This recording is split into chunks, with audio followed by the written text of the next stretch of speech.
Então, vamos lá, pessoal, eu sou o professor Zépica. Hoje a gente está aqui com a Daniela Garcia, com a mestre Daniela Garcia, para a gente conversar um pouquinho sobre os princípios fabristas na prática.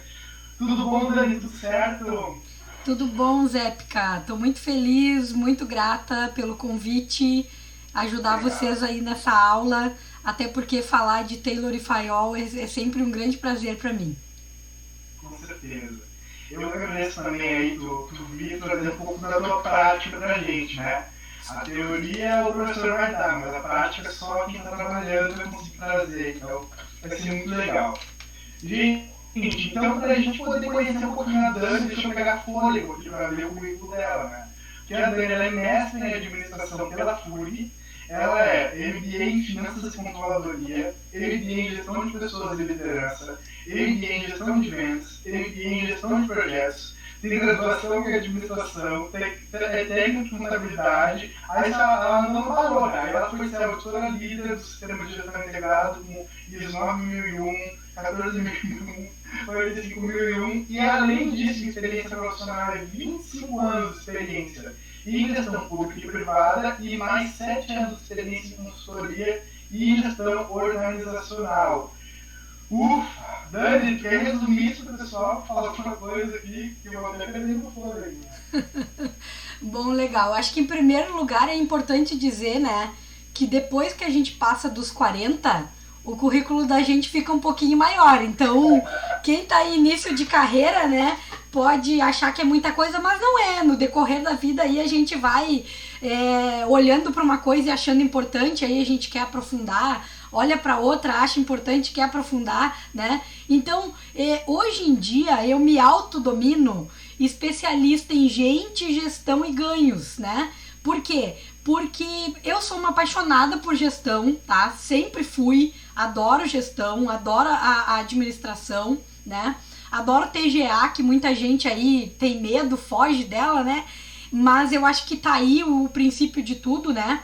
Só que ao mesmo tempo eu sou uma apaixonada por gente, porque eu acho que não adianta existir a melhor técnica, a melhor ferramenta, né? Se não houverem pessoas para fazer essas coisas acontecerem, né? E eu também sou uma apaixonada por ganhos, né? Vai ver aí no meu currículo tem coisas aí de finanças e controladoria, mas não só o ganho financeiro, né? Eu acho que tudo que a gente vai fazer na vida, todo projeto, todo trabalho, todo estudo, né?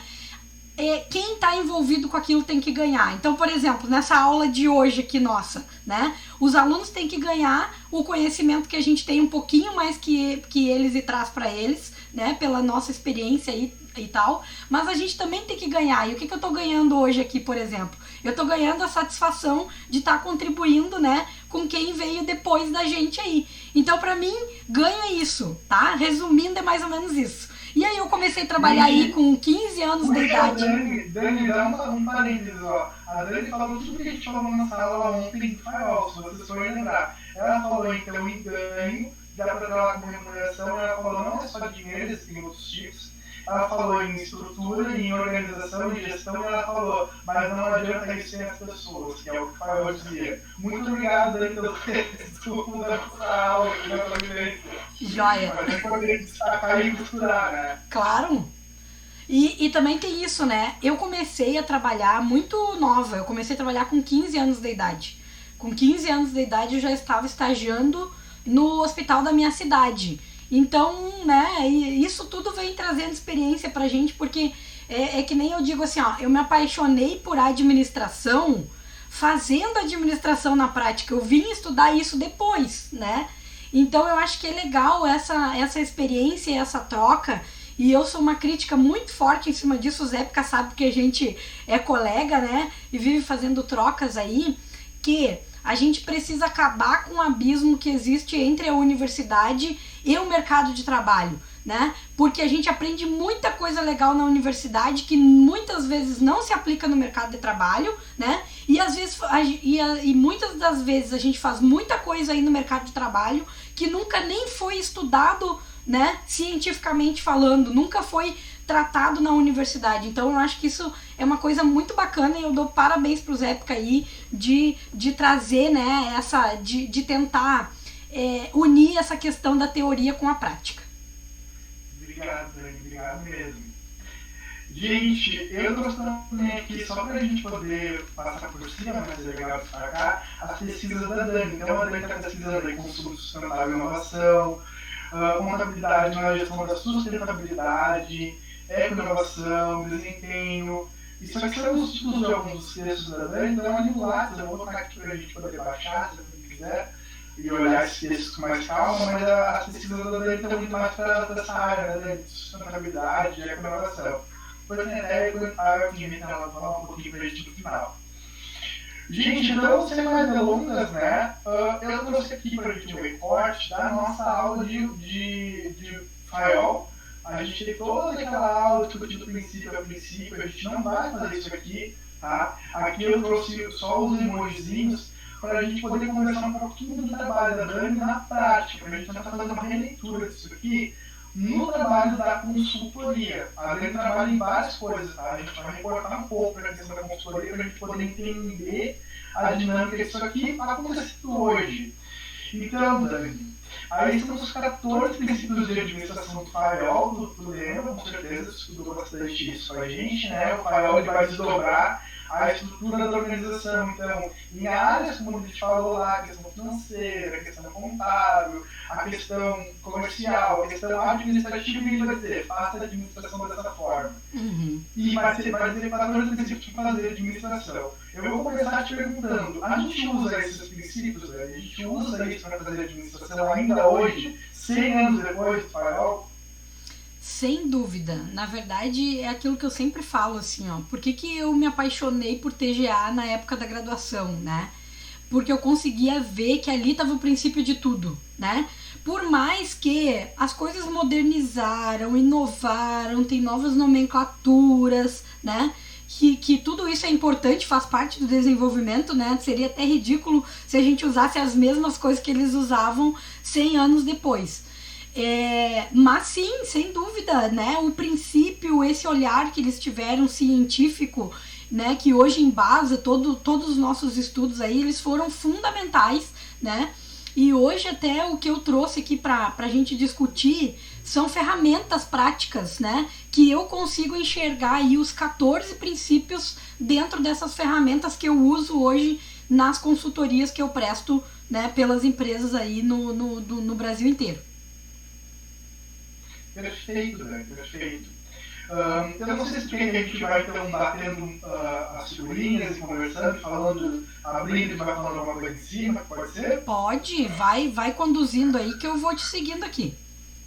Beleza, então. Então, a primeira coisa que a gente conversou sobre a divisão do trabalho foi aquela coisa de distribuir o trabalho, né? Distribuir etapas do trabalho. Como é que isso está funcionando hoje, Dani? Tá. Assim, ó, o que a gente faz hoje, né? Principalmente assim quando a gente olha para empresas que trabalham com esse olhar voltado para gestão e qualidade, né? Quais são as ferramentas que a gente usa para isso? A gente usa mapeamento de processo, gestão de processos, né? Os POPs, as instruções de trabalho. Tudo isso são ferramentas hoje em dia que ajudam a fazer essa divisão do trabalho, a dividir as tarefas com as pessoas, a fazer a hierarquia, né, das questões, né, e isso é muito importante, porque assim, ó, por exemplo, gestão de processo é uma coisa que se fala muito hoje em dia, né, só se faz gestão de processo se a gente fatiar o processo do início ao fim, né, quais são as minhas entradas, né? O que eu estou processando aí, o que eu tenho que sair, o que eu faço no meu pós-produto, no meu pós-serviço. Então, tudo isso vai depender dessa divisão de trabalho que começou há 100 anos atrás aí, mais de 100 anos atrás, né? E que hoje a gente dá essas novas nomenclaturas mais ou menos dessa forma. Mapeamento de processo, POPs, né? Então, o que são os POPs? Os POPs são os procedimentos operacionais padrão, né? Então, depois que a gente mapeia o processo, que divide o processo, a gente vai descrever esse procedimento a ser realizado em cada etapa, para que cada colaborador saiba exatamente o que ele precisa fazer dentro do todo, que seria o processo inteiro, né? E uma instrução de trabalho também, é a mesma coisa que um POP. Então, e aí como é que as empresas organizam isso? Fazem esse mapeamento, fazem a gestão por processo, então ela mapeia todos os processos, divide os processos, né? Ou seja, por complexidade, por orçamento, aí vai depender da empresa, do que ela faz, do tamanho da empresa. Daí ela cria esses procedimentos operacionais padrão, essas instruções de trabalho, e depois ela treina os colaboradores, né, desse jeito que ficou fatiado. Então, assim, sem dúvida nenhuma, a divisão do trabalho, né, criada lá por Fayol é extremamente importante nos dias atuais. Perfeito. Bem, outra coisa que a gente tem aqui é autoridade e responsabilidade. A gente conversou muito na aula que é que elas são simbióticas, né? Não existe autoridade sem responsabilidade. As pessoas gostam de autoridade, né? Mas as pessoas nem sempre gostam de responder por aquilo que elas mandaram fazer ou ordenaram fazer. Enfim. Tu consegue falar alguma coisa pra gente aqui em autoridade e responsabilidade? Sem dúvida. Na verdade, também é uma coisa que precisa muito de organização, né? Para a gente conseguir definir quem é que tem autoridade e quem é que tem responsabilidade, quem é que tem autoridade e responsabilidade, né, ao mesmo tempo. E para isso, né, existe uma ferramenta super importante que se usa atualmente, que a gente chama ela de OCS, que é a Organização de Cargos e Salários. Lá se divide, né, o que cada um tem que fazer, qual é a autoridade dessa pessoa. Quem que é meu subordinado e a quem eu, né, quem que é meu subordinado, ou seja, fica abaixo de mim na linha hierárquica, e a quem eu respondo, a quem eu sou subordinado, né? Então, só essa noção hierárquica, que é uma organização de cargos e salários bem feita, bem estruturada, né, consegue dar muito bem essa orientação. Bom, quem está acima de mim tem mais autoridade em relação a mim, né? A gente olha isso aí pela hierarquia. Quem está abaixo de mim tem responsabilidade, mas tem menos autoridade que eu. Então eu diria aí que para resumir, né, a organização de cargos e salários, ela é uma ferramenta muito bacana e importante que consegue desenhar aí pra gente, né, consegue nos traduzir, digamos assim, o item 2, autoridade e responsabilidade. Perfeito. E, gente, também é importante linkar isso que a gente falou, que a OCS, ela faz uma descrição. E não está no Fayol essa questão da descrição, mas está no URIC, que a gente falou depois do final da aula. O URIC, ele vai abrir lá os princípios de administração e vai falar, tudo precisa estar muito bem definido. Quem é que faz o quê, com que autoridade, de que forma. Então está tudo conectado, certo? Isso que o Zé isso que tu falou, só fazendo um parêntese, né? A gente vê no Fayol aí que não tem muito detalhamento nessas etapas, né? Foram os teóricos posteriores que foram, digamos assim, engordando o esqueleto dele, né? Porque ele criou o esqueleto, ele criou a base, mas esse detalhamento vem depois com os teóricos posteriores. Perfeito, é uma crítica que a gente fez na aula também. E o Fayol, ele focou na questão dessa estrutura de uma forma fechada e ele não conseguiu abrir, né? Então é legal ouvir isso também de ti. Dani, a questão da disciplina, a gente conversou um pouco ontem, a questão de obediência, de assiduidade. Aí a gente quer falar um pouquinho sobre, por exemplo, a folha ponto, bater o ponto é uma questão de disciplina, né? Dentro da organização. Como é que enxerga isso? O que tu consegue falar pra gente aqui? Eu acho assim, né, que disciplina é uma coisa que, digamos assim, a gente sempre vê isso nas pessoas bem-sucedidas, né? Então, se alguém quer ser bem-sucedido em alguma coisa, ele precisa ter uma disciplina de estudo, uma disciplina de concentração, uma disciplina de atitude em cima daquilo. Isso não é diferente quando a gente leva para dentro das organizações.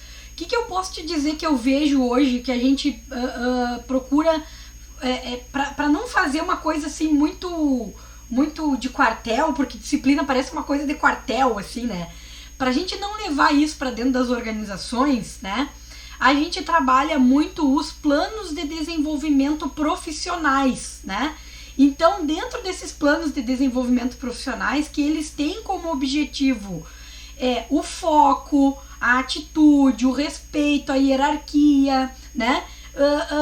E fazer com que o colaborador ele entenda a importância da disciplina dele no meio disso tudo, se cria um plano de desenvolvimento que ele sabe que ele vai ter que cumprir tais requisitos. Por exemplo, né, um dos requisitos que tu falou tem que ser lá, ele tem que bater o ponto, 95% do mês ele tem que bater o ponto dentro do horário. Se ele não faz isso dentro do horário, isso acaba, digamos assim, ele não cumprindo alguma coisa do plano de desenvolvimento profissional dele. Então, dessa forma, a gente trabalha a disciplina, mas de uma forma muito mais motivacional, né? Menos general, né? Menos... né? menos quartel, porque antigamente era muito, né? Lá, 100 anos atrás, a coisa era muito rígida, né? Hoje em dia, óbvio que a gente precisa dessa rigidez, porque a gente precisa criar, né, as regras, a gente precisa criar o formato de trabalho, e para isso funcionar precisa de disciplina. Então se cria essas metodologias como um plano de desenvolvimento profissional que vai motivar o colaborador e vai fazer ele manter essa disciplina. Perfeito, Dani. Ali quando a gente fala de unidade de comando, eu vi um pouco disso quando a gente falou da organização de cargos e salários, né? Mas a ideia é que a pessoa não pode ter dois chefes, né? Duas pessoas mandando do mesmo colaborador pode dar uma grande confusão, na maior parte das vezes dá. Né? Pode acontecer duas coisas, né? Pode ir em ordens diferentes para fazer a mesma coisa, e aí faz de um jeito que o outro chefe acha que não, tinha que ser do outro, aquela confusão de informação. Ou tem aquele outro lado que cachorro que tem dois donos morre de fome, né? Porque se ninguém é responsável por aquilo ali, então se o outro fez e o outro não fez, ninguém tem o retorno necessário. Então, que unidade de comando, velho, o que consegue falar pra gente aqui? Uma ferramenta super importante que a gente vê muita empresa que não tem, é uma ferramenta super básica, né? Os alunos vão ver aí no decorrer dos semestres, né? Que é o organograma, né? O organograma, ele é um instrumento que vai conseguir desenhar, efetivamente desenhar, né? Aquela brincadeirinha que a gente usa hoje, desenha para mim, para eu entender. O organograma é isso, ele desenha a hierarquia, né? E aí a gente vai conseguir ver lá os cargos, né? E quem tá acima e quem tá abaixo e quem é que ocupa aquele cargo. Aí depois vai ser dado nome aos bois, né? Então, digamos assim, vamos usar eu e o Zépica aqui. O Zépica vai ter lá o cargo dele de gerente, né? E eu sou uma analista de processo. É só eu olhar no organograma lá, o gerente tá acima do analista de processo, bom, ele é meu chefe, ele que vai mandar em mim, né? E aí não pode ter no mesmo setor, no mesmo departamento, dois chefes, né? Para os mesmos cargos. No mínimo, né, se precisamos disso, então nós vamos ter que trabalhar aí com duas equipes, que daí cada equipe vai ter o seu chefe. Então, para mim, a ferramenta mais usual, digamos assim, né, e que eu já chego fazendo aí nas consultorias, né, já chego organizando isso com os clientes, é um organograma bem desenhado, bem definido, que ele casa lá com a nossa organização de cargos e salários, né? Eles têm que conversar, obviamente, mas é isso. Desenha que eu entendo. E daí uma coisa interessante do organograma que a gente conversou ontem também, é que às vezes a pessoa tem um único chefe na questão estrutural ali, mas ela pode ter outro tipo de chefe funcional, né? Então, eu trabalho numa organização, eu tenho um chefe, por exemplo, de marketing e um chefe financeiro. E aí o organograma fica bem definido, né? O chefe financeiro me reporta um assunto sobre finanças da Dani, ou um assunto sobre marketing com o Zé, porque o organograma é uma ferramenta fantástica nesse sentido, né? Perfeito, perfeito. Depois a gente vai também, eu acho que vai ficar mais claro, quando a gente olhar ali na cadeia escalar, né? Dos níveis hierárquicos, né? A gente vai falar ali do nível estratégico, do tático e do operacional, e isso tem que ficar... Não dá spoiler, não dá spoiler. Mas é que eu tô dando spoiler pelo seguinte, ó, é que eu vejo muito organograma que não consegue, que não consegue demonstrar os níveis. Para mim, um organograma bem feito, ele tem que conseguir demonstrar quem que está em cada nível, né? Para as pessoas conseguirem entender, né? Porque às vezes eu tenho, por exemplo, um chefe no nível tático, né?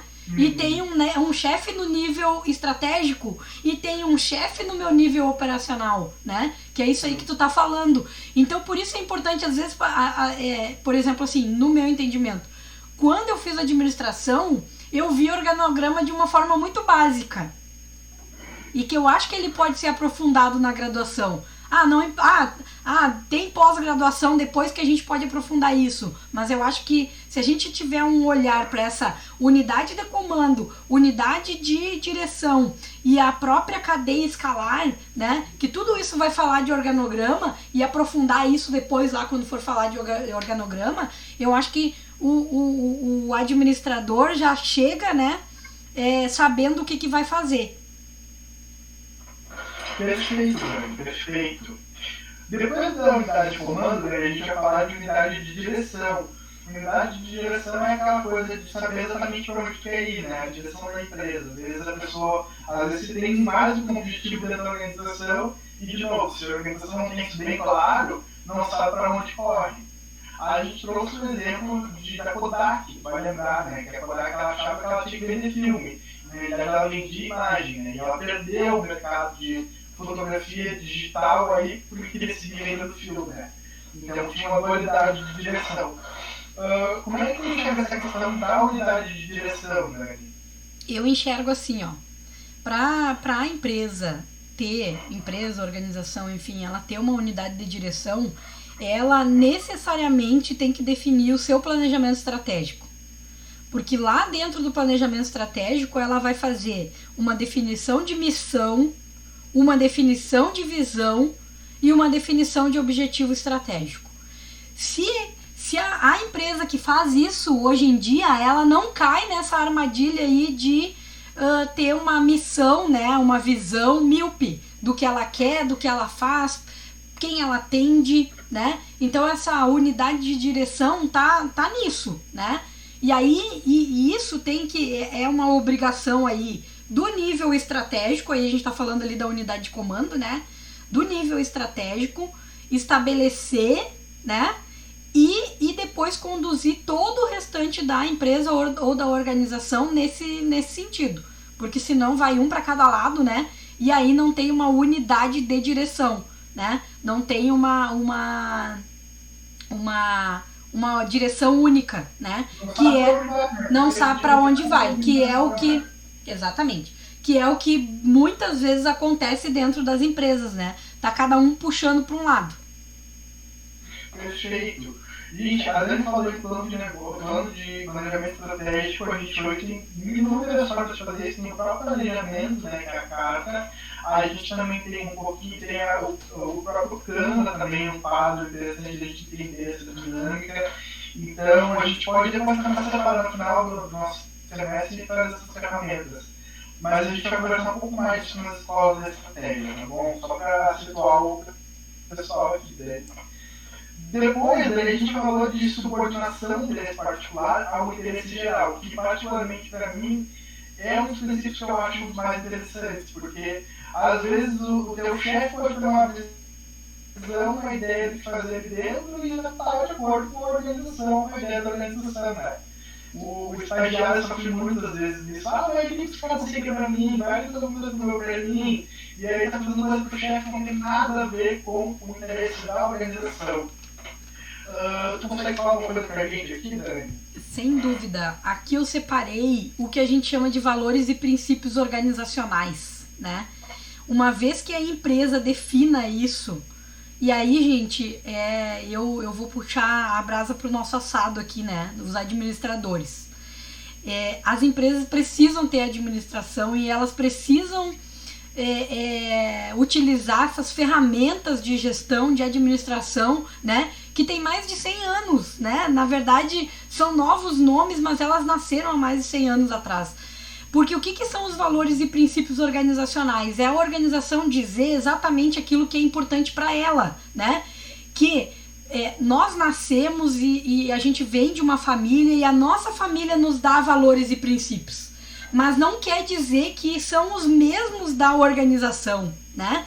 E também tem aquilo, quando é que dá match entre eu trabalhar numa organização e amar aquela organização e amar aquilo que eu faço e não querer trabalhar em outra organização ou ir trabalhar em alguma organização e não querer mais ficar lá, ser demitido ou querer ir embora realmente. É porque os valores e princípios organizacionais, eles não dão match com os meus valores e princípios organizacionais, né? E aí é isso que o Zépica falou. A empresa lá fala que é ética, né? Mas o meu chefe tá dizendo para eu pegar o meu horário de trabalho, que é a minha empresa que paga, para fazer coisa para ele. Esse chefe, ele tá sendo ético, sendo que um princípio organizacional é ética? Não, ele não está sendo. Ele está colocando os interesses particulares dele acima dos interesses da organização, né?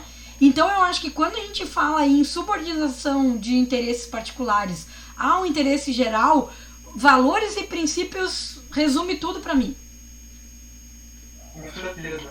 E é uma coisa tão simples, tão importante, às vezes não evidenciada. Não, e as empresas, ou elas não fazem, elas não definem isso, e daí elas não conseguem traduzir isso para sua equipe, ou elas fazem de maneira equivocada, que é só a gente, né, enquanto consultora. Eu chego lá e faço 3 perguntas, eu acabo com os valores e princípios deles, porque não foram feitos de maneira correta, entendeu? Eles não conseguem traduzir isso aí, eles não conseguem. Bom, e esses valores e princípios organizacionais que você definiu para sua empresa, eles conseguem garantir que as pessoas não vão colocar o interesse delas acima dos interesses da empresa? Não conseguem. Então, eles não estão dizendo o que a empresa precisa dizer. Perfeito.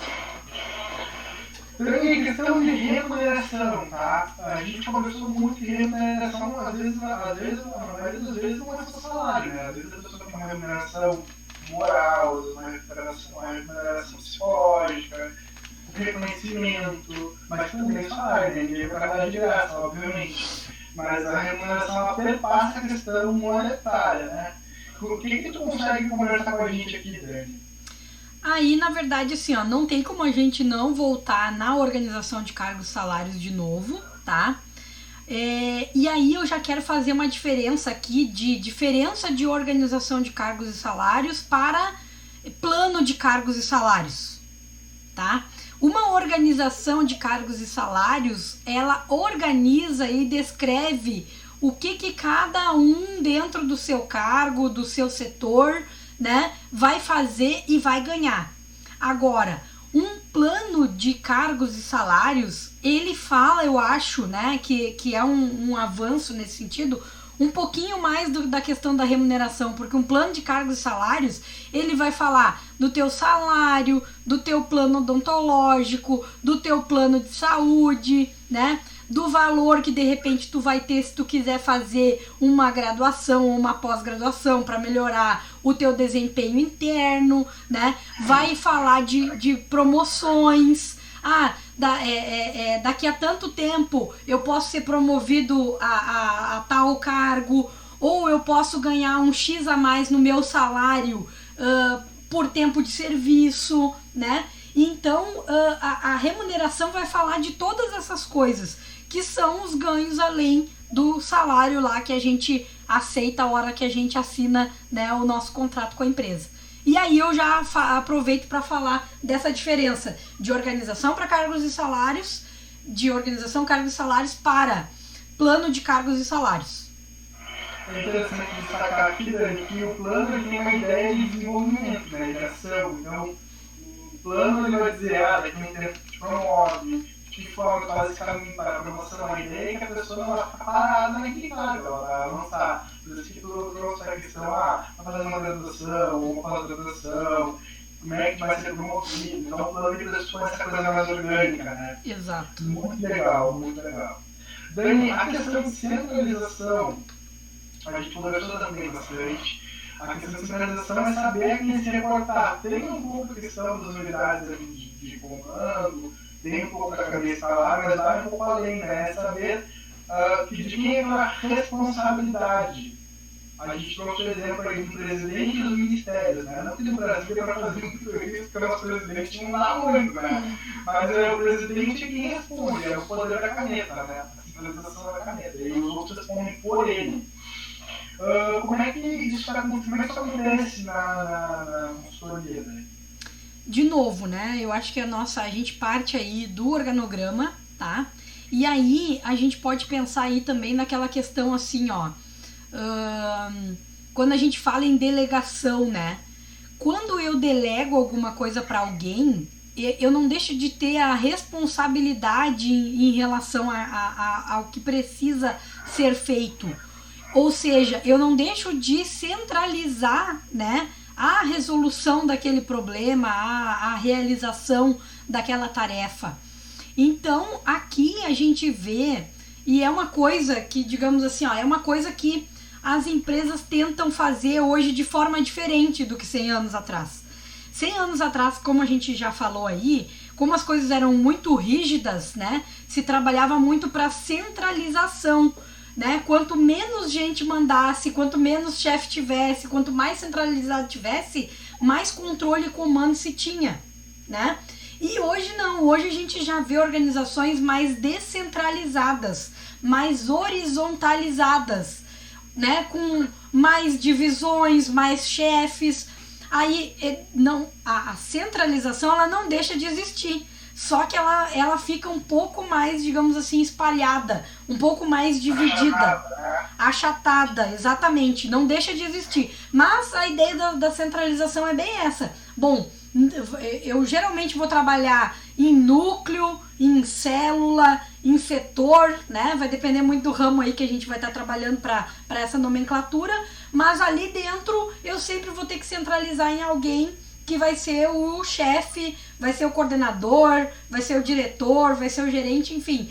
Não importa o resultado que vai acontecer com os demais integrantes do grupo. A responsabilidade está na centralização do trabalho dele. Mais ou menos isso. Perfeito, né? E a gente pode puxar um pouco desse nosso assunto e encadear na cadeia escalar, que a gente já falou um pouco, porque está tudo conectado. Na realidade, muitos princípios são muito conectados aqui, né? Mas a questão da cadeia escalar, a gente conversou, tem muito a ver com o organograma, tem muito a ver com essa estrutura de que quem responde a quem, né? Que caminho a ordem passa na organização para chegar lá e vai realmente executar essa ordem lá embaixo. Mas a Dani trouxe uma coisa aqui que é muito interessante, né? Que é a questão da estrutura verticalizada e descentralizada, né?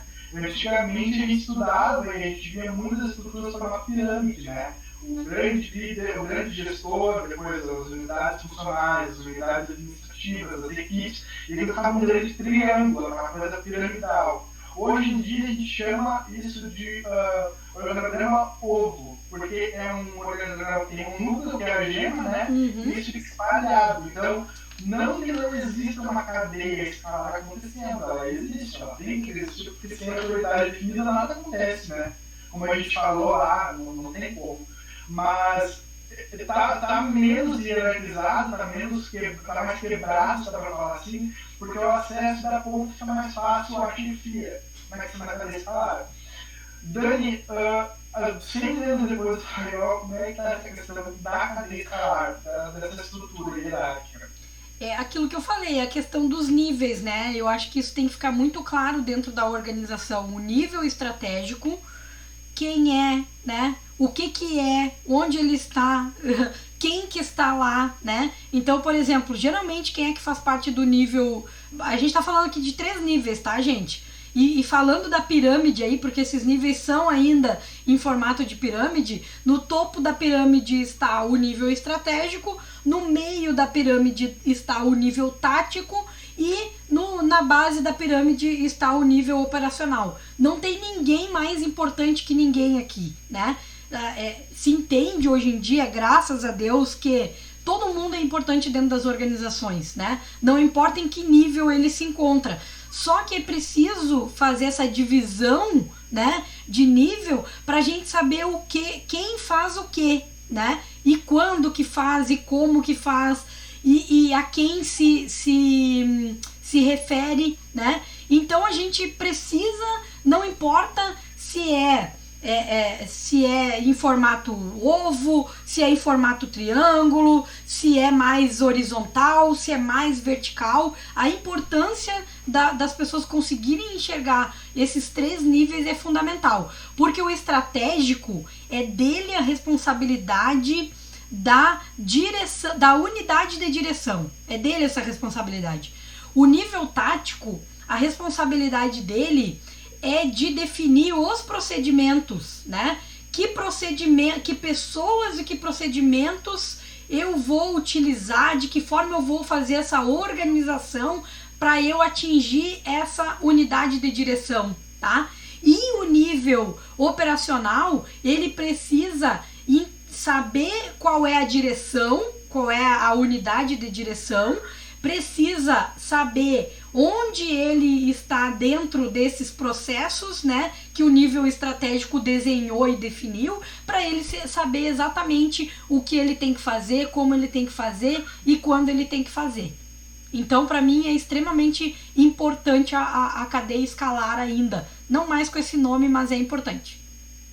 E aí a gente puxa da tua fala agora no final, quem vai fazer, onde vai fazer, como vai fazer. Na questão da ordem também, né, Dani? Tem aquela frase do Farol que ele fala bem, ele era bem preto no branco, né? Ele falava um lugar para cada coisa e cada coisa em seu lugar, e um lugar para cada pessoa e cada pessoa em seu lugar. Então é aquela coisa, você tem a tua mesa, usa a tua mesa, tem a tua computador, usa o computador. É mais ou menos essa visão farolista para a questão da ordem. Eu acredito que isso não deva ter mudado tanto, né? Mesmo que a gente tenha organizações mais alegrias, se dá para falar, essas organizações que a pessoa brinca no ambiente de trabalho e tal, mas ainda tem muita questão dos espaços e dos lugares das coisas dentro que estão com uma bagunça, né? Como é que isso está acontecendo, Dani? A gente, para mim, a nomenclatura disso hoje é a gestão operacional, né? Eu gerir todos os recursos que eu necessito, né? Seja eles de pessoal, financeiro, de material, né? Para executar a tal atividade, né? Que a gente viu lá no começo, a gente vai fatiar aí todo o meu processo, né? E aí dentro daquele processo, o que eu preciso? E eu preciso dessa ordem, eu não posso deixar faltar gente, eu não posso deixar faltar recurso, eu não posso deixar faltar material, porque como eu fatiei o meu processo, se eu não tiver uma ordem, né, vai chegar em determinado ponto ali do meu processo, que se faltar um recurso, seja ele humano, material ou financeiro, ele vai colocar em risco todo a minha cadeia, né? Então, eu vejo isso hoje traduzido em gestão operacional. Às vezes a gente tem, né, dependendo do tamanho da empresa e tal, o gestor de operações, né? Ele que vai cuidar para que não falte nada nesse sentido. Perfeito, perfeito. Avançando um pouco na questão das pessoas, a gente tem a equidade, que é aquela coisa da pessoa não se sentir injustiçada no ambiente de trabalho, né? E o Farol foi um pouco vanguardista disso, tão há tanto tempo atrás. É aquela coisa, pô, eu produzo tanto e eu recebo a mesma coisa que meu colega não produz tanto. Ou eu faço tantas coisas, eu não tenho o conhecimento necessário dentro da organização. Então é uma forma de ver a equidade de Farol. Mas também tem aquela questão de justiça e benevolência, né? Não sei se vai lembrar, mas a equidade, você cumprir o que tem que ser cumprido, se não cumprir, vai ser sancionado. Ou te dar uma advertência, tem que cumprir. Ou de repente não cumpriu, mas dá para passar um por cima, se você tem algum problema, alguma coisa nesse sentido, para prevenir violência. Então a equidade é achar o meio do caminho. Não ser bonzinho demais, não ser errado demais. Nem na aplicação da regra e aplicar as regras de igual para igual, não ter preferidos, né, no ambiente de trabalho. Temos ferramentas para fazer isso, Dani, hoje? Na verdade, assim, ó, até quero ampliar um pouquinho, porque assim, eu sou uma apaixonada pelo termo equidade, tá? Porque hoje em dia a gente fala muito de igualdade, né? E no meu entendimento, assim, ó, a equidade, ela é muito mais equilibrada que a igualdade, né? Porque não quer dizer que se tu der condições iguais para as pessoas vão ter as mesmas condições de fazer tal coisa. Exemplo, tá? Até porque às vezes essas falas elas podem se tornar polêmicas se a gente não explica direitinho, né? Mas exemplo assim, por exemplo, eu acho que é igualdade, tá? Todo mundo ter vaga em universidade pública disponível para concorrer. Isso é igualdade, tá? Agora, aquela pessoa que sai lá da periferia, ela tem a mesma condição, né, daquela pessoa que estudou, por exemplo, em escola particular, né, que não precisou trabalhar enquanto estudava e não sei o que, para concorrer àquela vaga, digamos assim, né? Não, provavelmente não. E aí que entra a equidade. A equidade, ela tenta equiparar, né? Então, por exemplo, para mim, cotas, né? Cotas nas universidades. Ela trabalha a equidade. Então, ela tenta dar um pouco mais de oportunidade, né? Para quem não teve, né? Diferente daqueles que tiveram. Então, isso vai ser a equidade no meio disso tudo. Ela tenta nivelar as pessoas, né? Ou o que as pessoas sofreram no decorrer do tempo, para daí sim transformar isso em igualdade, tá? Então acho que é importante a gente falar aí o termo equidade e igualdade, e que todo mundo se ligue agora, né? E para esses conceitos aí, a diferença deles, tá? E aí, pra gente trabalhar equidade dentro das organizações, tá? Eu trabalho muito isso na consultoria, eu trabalho com os PMVRs, que são os programas de motivação, valorização e reconhecimento, tá? Que geralmente o que eu faço na consultoria lá? A gente já desenhou os processos, já sabe o que cada um faz, já trabalha aí com não conformidades, por exemplo, né? E aí, lá dentro do programa de motivação, valorização e reconhecimento, a pessoa, ela precisa ir alcançando alguns níveis desejáveis pela empresa e pela organização, tá? E ela não pode tá cometendo erros, como chegando atrasada, tá? Cometendo erro nos seus processos, que seriam as não conformidades. E aí, então, o que a gente faz? A gente cria aí num programa de motivação, valorização e reconhecimento algo, por exemplo, com pontuação, tá? Então, as pessoas vão, quando elas forem atingindo aquilo que precisa ser atingido, elas vão ganhando pontos. Só que, no momento que elas forem cometendo erros, cheguei atrasado, cometi uma não conformidade, levei uma advertência, a gente vai diminuindo esses pontos da pontuação que ela foi conquistando, tá? Então assim a gente tenta, porque isso não é uma matemática fácil, aliás, nem matemática não é, né? Porque matemática fecha, e isso é uma conta bem difícil de fechar, né? Mas a gente tenta criar esse mecanismo para que as pessoas se sintam que existe justiça, né? Então, por exemplo, eu vou ganhar uma bonificação conforme eu produzi, né? E atingir menos aquilo que eu errei e cometi e trouxe algum, por exemplo, prejuízo para minha organização, né? E aí quando eu olho para o meu lado, o meu colega também está nesse mesmo nível, entendeu? Porque, bom, se ele ganhou mais do que eu, é porque ele ou pontuou mais do que eu, né? E errou menos do que eu, né? Ou ele pontuou mais e não errou. Então as pessoas conseguem enxergar esse tipo de coisa. Então é por aí que a gente trabalha equidade, tá? Pode ter outros nomes também, né, gente? Mas eu, na consultoria, né, batizei como Programa de Motivação, Valorização e Reconhecimento. Perfeito, Dani. E tu trouxe uma coisa aqui agora, que a gente pode dar uma tocada no ordem de novo, mas é importante ressaltar, que tem a ordem real e tem a ordem aparente, né? Então tem, assim, as coisas efetivamente acontecem, que é essa ordem real, que é o resultado acontecendo e tudo mais, e tem a ordem aparente. Às vezes a pessoa está fazendo, mas não dá nem para perceber que ela está fazendo. Tem muito disso, né? Porque às vezes o cara é muito bom no que ele faz, ele entrega os resultados, mas você não consegue perceber aquela entrega. Ou o oposto também, às vezes o cara não faz nada, mas ele é tão papagaio, pavão no meio de trabalho que tu acha que ele fez. E aí, se a gente tem uma ferramenta como essa, é muito interessante a gente conseguir colocar no papel, conseguir entender isso de uma forma quantitativa.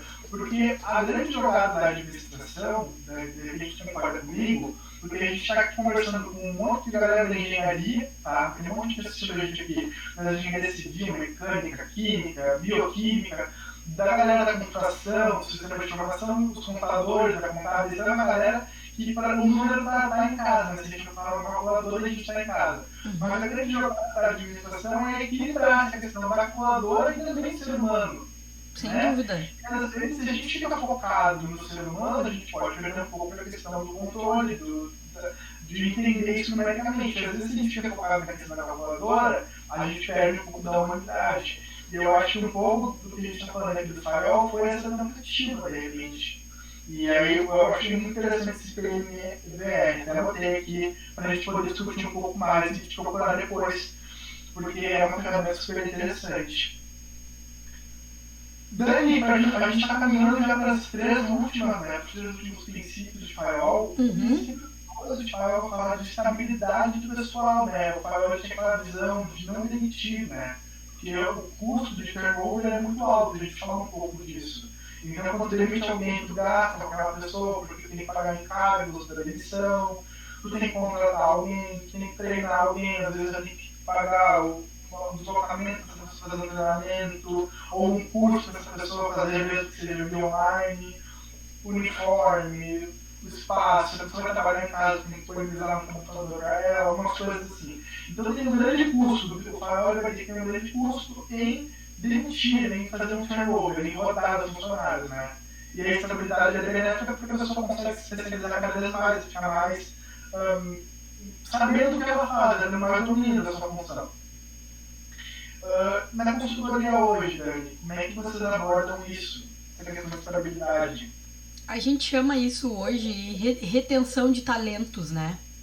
E aí a primeira coisa que eu quero chamar a atenção, acho que todos os pontos que tu colocou aí são bem pertinentes, né? Mas a primeira coisa que eu quero chamar a atenção aqui é em relação a que pessoas, elas não deixam empresas, pessoas deixam pessoas, né? Então, geralmente é isso que acontece, tá? Eu não vou embora porque o meu computador não é bom para eu trabalhar. Eu vou embora porque o meu chefe é um saco. porque eu não me dei bem com os meus colegas. Então, essa retenção de talentos, ela tem que ser muito bem trabalhada. Eu acredito que com todos os outros conjuntos anteriores aí que a gente falou, né? Desde lá do mapeamento do processo, o organograma, a minha organização de cargos e salários, a minha remuneração, o meu entendimento da empresa, do que ela faz, né? A minha unidade de direção. Porque às vezes tu chega numa empresa, tu não sabe, as pessoas não sabem o que querem, não sabem o que querem de ti, né? E daqui a pouco não faz sentido nenhum tu acordar todos os dias e ir trabalhar num lugar que tu não sabe para onde vai, né? Então a retenção de talentos, eu acho muito bacana isso ter surgido aí, essa visão, né?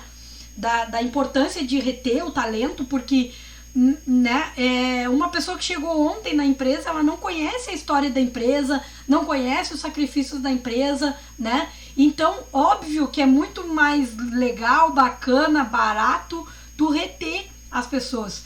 E aí a gente tem que trabalhar isso em termos de programa de motivação, valorização e reconhecimento, em termos salariais, em termos de convivência, em termos de organização, gestão organizacional. Tudo isso as empresas se preocupam hoje em ter um ambiente que seja tão legal quanto tu ficar na tua casa, né? Pra reter aquele talento. E aí a gente pode voltar um pouquinho nessas empresas novas que tem, né? Agora tem muito isso, essas empresas que, por exemplo, tem muita gente que fala, meu sonho é trabalhar no Google, porque tem lá o descansar, tem muito brincar, mas é uma ideia de manter e de reter o talento, né? É uma ideia de, não é só porque é divertida, porque ajuda, os talentos hoje em dia ficam na organização, assim, que é uma forma de ficar. E eu achei muito legal, as pessoas não deixam, as pessoas deixam as pessoas não deixam empresas, as pessoas deixam pessoas. É bem isso, né? O ambiente. E tem uma outra coisa aqui, não querendo te cortar, mas já te cortando, né? Tem uma outra coisa aqui também, assim, ó, que de 100 anos pra cá mudou muito. Que, por exemplo, né, já existe uma estatística aí que a geração dos nossos pais, por exemplo, eles teriam, né, na vida em torno de 2 empregos. Eles iriam trabalhar em 2 empregos, né? Imagina aí tu trabalhar em 2 empregos na tua vida. Imagina, Zé, porque eu nem vou perguntar quantos tu já trabalhou, né? Com a tua pouca idade aí, né? Mas assim, eles iriam passar a vida inteira deles, iriam trabalhar em 2 empregos, tá? A minha geração, que é diferente da do Zépica, ela já iria trabalhar em torno de 10 empregos, tá? Nós já nós teríamos passagens por 10 empresas ou organizações diferentes, tá? A geração do Zépica, tá? Ela vai ter no mínimo, e o Zépica já deve estar batendo isso, uns 20 empregos, tá? E a geração que vem aí, a gente nem tem ideia ainda, mas a gente sabe que vai ser superior a isso, né? Então, se a gente tá vendo mais ou menos assim, de década a década, né? Nas gerações aí, a gente tá vendo aí 10 a mais, imagina essa gurizada que tá no mercado. Por quê? Porque o mercado hoje em dia, ele é muito mais volátil, né? E antigamente as pessoas tinham medo de perder estabilidade, né? Queriam empregos estáveis. E hoje em dia não, hoje em dia as pessoas querem ser felizes, né? Então tem isso, as empresas elas estão trabalhando muito a questão da retenção de talento, né? Mas não é mais isso que importa muito para as pessoas, tá? O que importa é elas estarem felizes. E muitas vezes, e aquela coisa, felicidade é diferente de pessoa para pessoa. Às vezes felicidade para um é ganhar 20 mil reais no mês, né? 30 mil reais no mês, 50 mil reais no mês. Outro, a felicidade é ter uma empresa, mesmo que ele vai ficar os 5 primeiros anos empatando, entendeu? Só que ele quer o desafio de ser um empreendedor, né? Aí tem o outro lá que a felicidade vai ser viajar o mundo. Então ele vai trabalhar, na verdade, para se sustentar viajando e conhecendo culturas. Então é uma coisa que, por mais que a gente fale de estabilidade, retenção de talento, eu acho que não é uma coisa mais tão atual que nem outras coisas que a gente falou aí que continuam sendo bem atuais. Não, as pessoas, a gente fala um pouco disso, as pessoas trabalham, muitas vezes as pessoas trocam de um emprego que pague mais por um emprego que pague menos, muitas vezes, por uma questão desse ambiente. Exato. Né? Ou troca salário por um benefício, porque tal benefício é importante para mim, né? Então, assim, tá sendo uma ginástica para as empresas aí se tornarem atraentes para que as pessoas consigam, né, querer, né, ser, digamos assim, o objeto de desejo das pessoas trabalharem lá. Com certeza. E assim, quando a gente fala com o pessoal de engenharia, é uma profissão ainda bem historicamente definida que vai trabalhar no mercado de trabalho muitas vezes vai ficar muito tempo. Mas isso também já está morrendo nessas profissões consolidadas aí, porque o pessoal da engenharia, hoje não tem que para requisito, o pessoal da engenharia dá uma passadinha numa empresa júnior, dá uma passadinha aí numa incubadora para depois do ambiente de trabalho, porque tem que entender a dinâmica empresarial, né? Sem e dúvida. Tem a maior das grandes dores, eu fui olhar, os grandes dores dos engenheiros, né? Se formam, a primeira coisa que o engenheiro faz quando se forma é fazer um MBA. É impressionante isso. Primeira coisa, porque precisa entender como é que faz a gestão das pessoas dentro da organização. O engenheiro não sabe fazer isso. E aí, então, o pessoal está se treinando fazendo isso antes. Então, o pessoal aqui, ó, estou dando aula de graça de gestão aqui, né? De graça não, mas estou dando aula aqui. Então, ó, vai pagar para fazer isso depois. A maior parte vai pagar para fazer isso depois. Só não aproveita a parte de gestão e vai depois fazer um outro curso no MBA, porque precisa trabalhar a questão de retenção. Que coisa louca, é muito interessante isso. Zépica, até na verdade, assim, eu até me coloco à disposição de vocês aí, se Deus quiser, a hora que essa pandemia finalizar, porque Eu já fiz um trabalho com a professora Dinalva lá do IMEF, tá? Que ela dá aula também para as engenharias. Uma oficina que eu chamo da universidade para o mercado de trabalho, tá? Justamente para a gente faz uma dinâmica e em seguidinha eu já vou falar no 13 e no 14 eu vou falar sobre isso.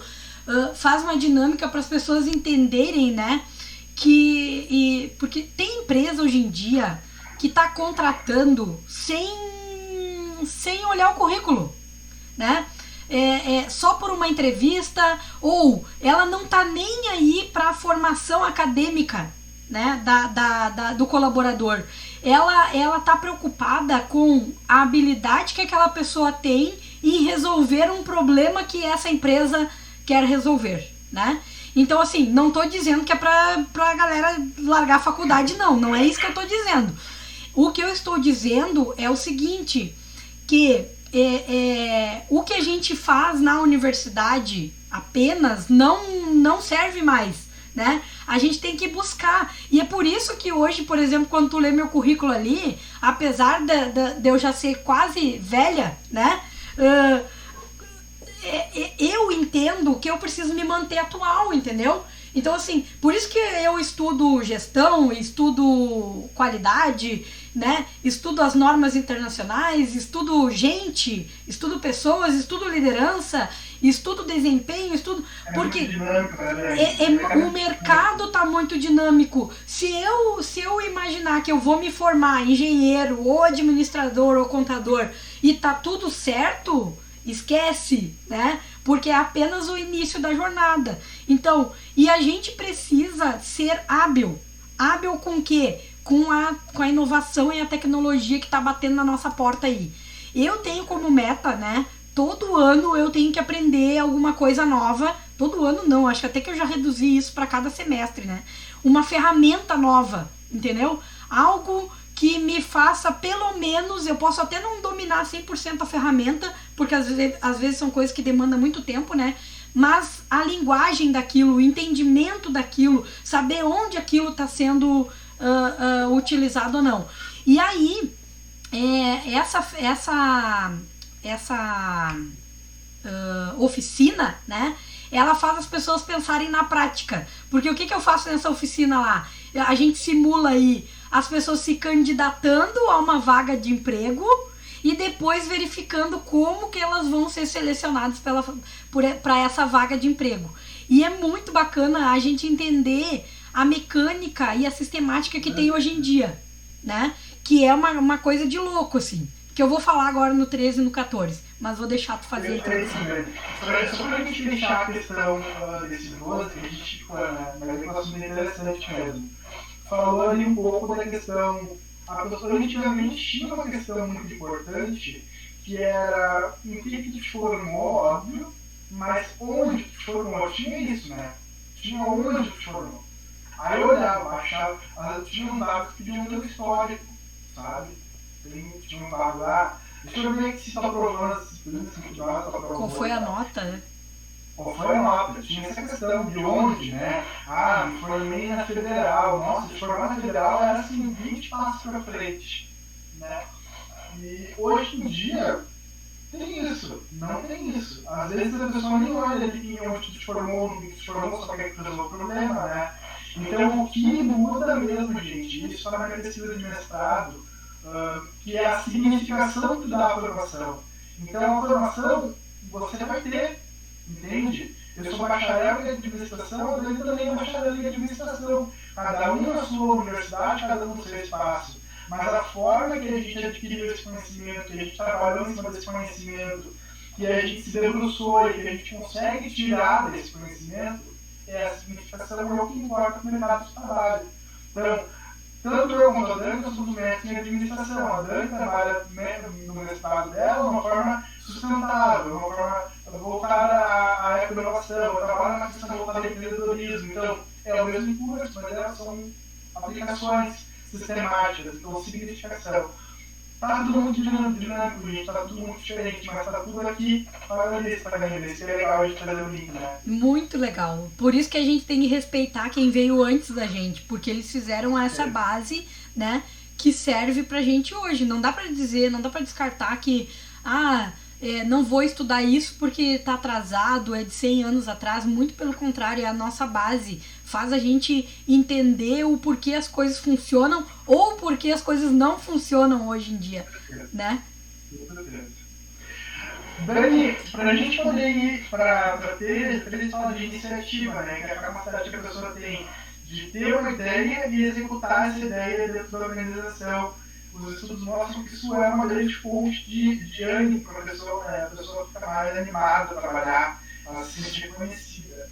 O que tu diz aqui pra gente? Tá, eu quero falar, se tu me permite, eu quero falar o 13 e o 14 juntos. Claro. Tá?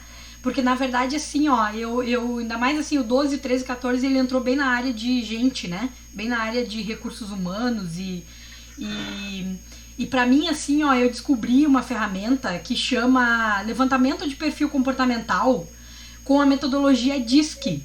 O que é a metodologia DISC? A metodologia DISC ela foi criada em 1928 ou 29 em Harvard por um psicólogo chamado Marston, tá? O Marston, ele é o mesmo criador do detector de mentiras, que foi há muitos anos utilizado aí pelo FBI, tá? E também, né, para quem gosta aí, foi ele que criou a Mulher Maravilha, o personagem da Mulher Maravilha, tá? Porque na época lá, ele foi um consultor educacional e ele acabou indo trabalhando lá na Comic Dynamics, uma coisa assim, que era as histórias em quadrinhos, quem criava as histórias em quadrinhos, tá? Lá nos anos 1900 e alguma coisa. E ele criou a metodologia DISC, tá? E a metodologia DISC, ela fala que todos nós temos 4 perfis comportamentais. O dominante, o influente, o estável e o analítico, tá? E aí, quando a gente fala de iniciativa e espírito de equipe, é muito importante a gente entender o nosso perfil comportamental. Que no momento que a gente entende o nosso perfil comportamental, a gente entende o nosso nível, né? Ou até onde a gente consegue chegar, ou se a gente é ótimo nisso, ou se a gente precisa melhorar nisso, justamente nesses 2 pontos aí também. Mas o levantamento de perfil comportamental, ele traz muito autoconhecimento pra gente, tá? E as empresas, elas têm usado muito a metodologia DISC para fazer 3 coisas, tá?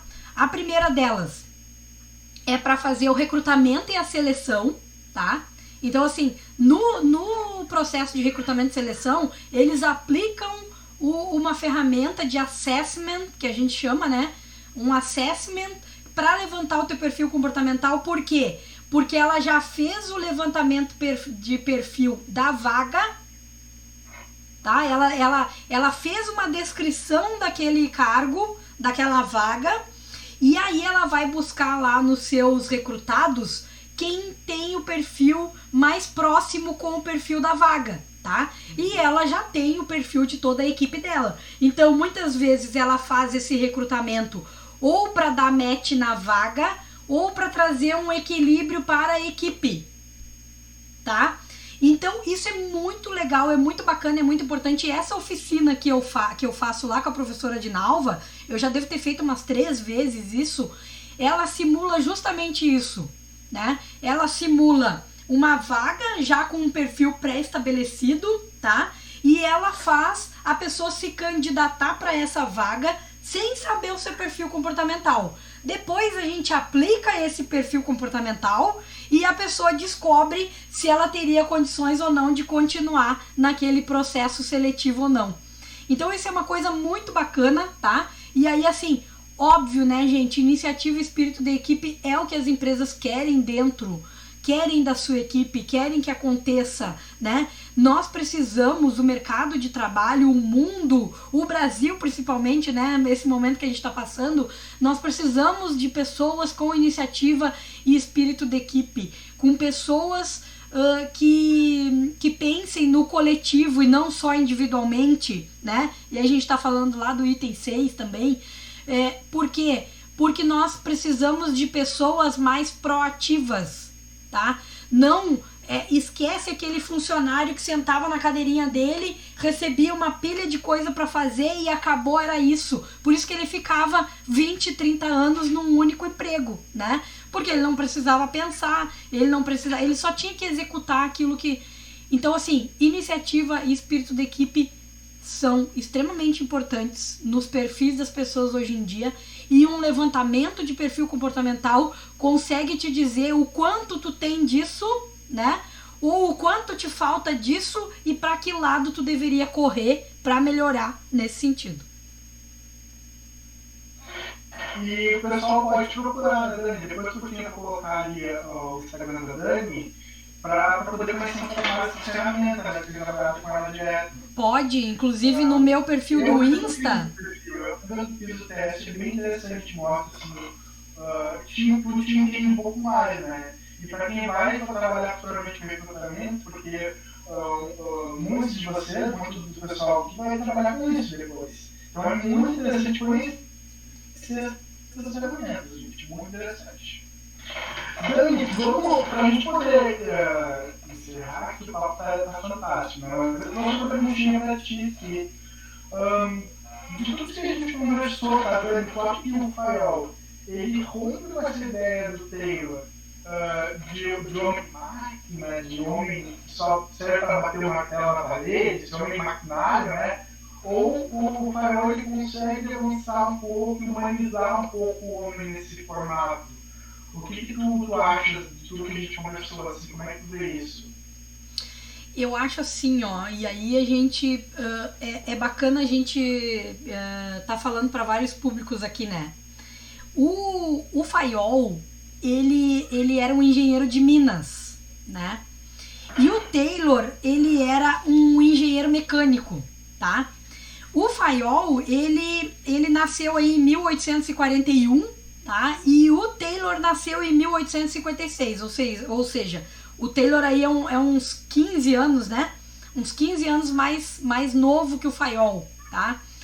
Então, assim, eu acredito que a própria atividade que o Fayol realizava, executava na época dele, ele tinha que cuidar mais das pessoas, tá? Porque o trabalho em Minas, né?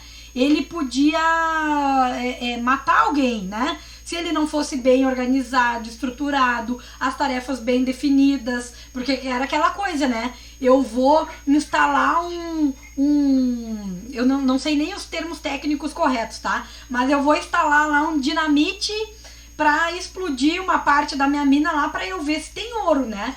Imagina se eu não faço isso de forma coordenada. Eu deixo meia dúzia de gente presa na minha mina lá, né?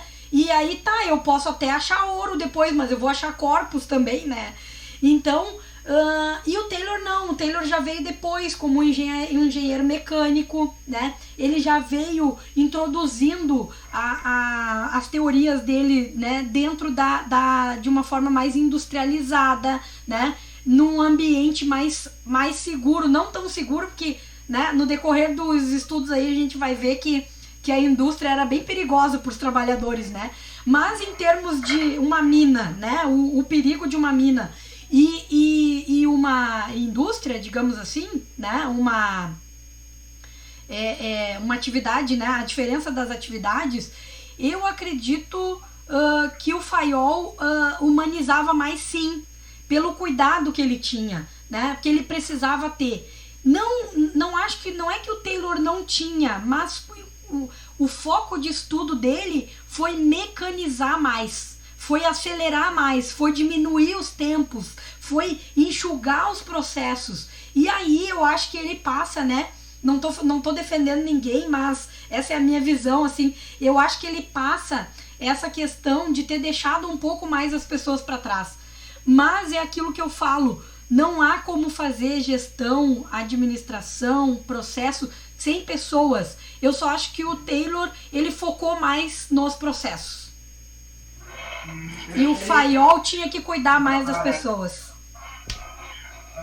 E uma coisa interessante também destacar, né, da parte perfeita, né, são os lugares onde ele nasceu também, né? O Taylor nasceu lá no Império Otomano, que é uma outra cultura completamente diferente que o paiol. Desculpa, o Taylor nasceu nos Estados Unidos, o paiol nasceu lá no Império Otomano. Exato. O Taylor é estadunidense, uma cultura de indústria, de empresa, né? É tudo muito diferente, mas perfeito.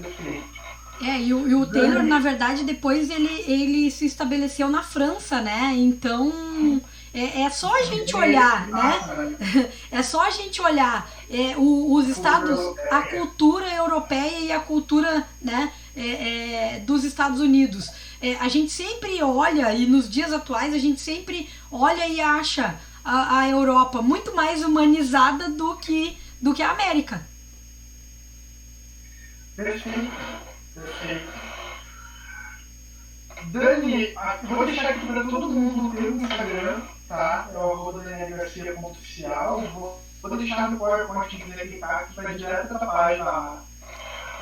Aqui a Dani colocou ali, ó, a especialista em gente, gestão de ganhos, né, consultora, mentor e colocou as empresas, né, as atividades profissionais dela. Não sei se tu quer falar pro pessoal, né, assim, pra gente finalizar, falar um pouquinho como o pessoal te acha e também de que tem trabalhado.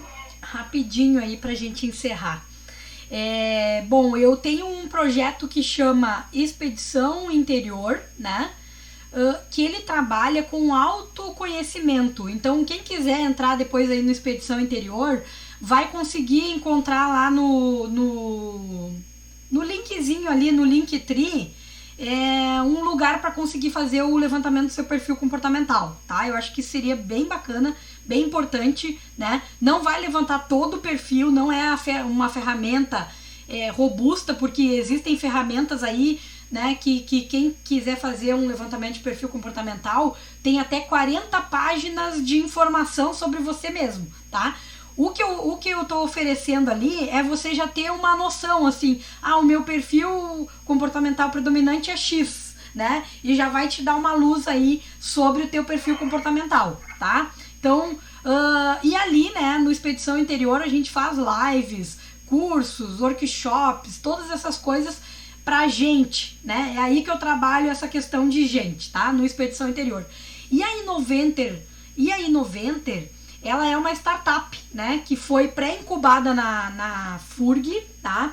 E ela está em fase aí de estruturação, com mais 4 professores, tá? Uma astrofísica, um engenheiro, um químico físico e um químico analítico, tá? Onde o meu papel dentro dessa empresa é fazer a gestão, né, dos projetos deles, né? E é aí que eu consigo desenvolver, né, também a parte de gestão e ganhos, tá? Mas é uma empresa aí que está nascendo aí na FURG, né? E que vocês vão ouvir falar dela. Isso. Se depois da pandemia a gente quer ir para Inovatio, né? A gente não foi aí por causa desse momento aí, mas vocês vão ouvir falar da Innoventer muito aí, porque a gente quer trabalhar com monitoramento ambiental, tá? De solo, água e ar, além de outras coisas. Provavelmente eles vão entender um pouquinho, legal, bacana. Gente, eu quero te agradecer totalmente, né, em meu nome e em nome de todo mundo, do pessoal que vai assistir esse vídeo. A gente não tem palavras assim para a disponibilidade e por trazer essa visão, porque fantástico, assim, o mapeamento das ferramentas que tu trouxe, atolando cada um dos princípios ali, é fantástico. E mostra para o pessoal que a teoria está conectadíssima com a prática, conectadíssima com o que você executa, né? Então eu quero te agradecer muito mesmo o teu tempo e a tua fala, né? Muito obrigado mesmo, tá? Eu que agradeço, te parabenizo, né? Eu acho que já andei acompanhando tuas aulas aí, são inovadoras, são motivadoras, né? É tudo que a gente precisa para esse momento pandêmico, né? E que as pessoas fique claro que nada vai voltar ao normal, a gente vai voltar a um novo normal, né? E esse tipo de aula que o Zépica tá proporcionando aí, eu acho que já faz parte do novo normal, tá? É uma aula legal, bacana, é uma aula teórico-prática, né? E que consegue trazer uma visão da realidade pra gente aí, fazendo essa união e acabando com o abismo que eu falo aí, empresa-universidade. E te dar os parabéns, meu querido colega, amigo, te amo, grandão, e que tu siga inspirando pessoas por onde tu passa. Obrigado mesmo, Dani. Um beijo pra ti e obrigado também pra quem me assistiu até agora, né? Pra quem tá aí com a gente. Vai ser com certeza de grande valia pra todo mundo. Gente, muito obrigado. Deixa eu finalizar aqui. Não se esqueçam, quem não viu a aula, assiste a aula anterior ali, olha nossa aula, que os princípios são bem explicados de forma teórica, para fazer esse tratamento aqui prático com os princípios da Dani, certo? Valeu, gente, um abraço a todo mundo aí.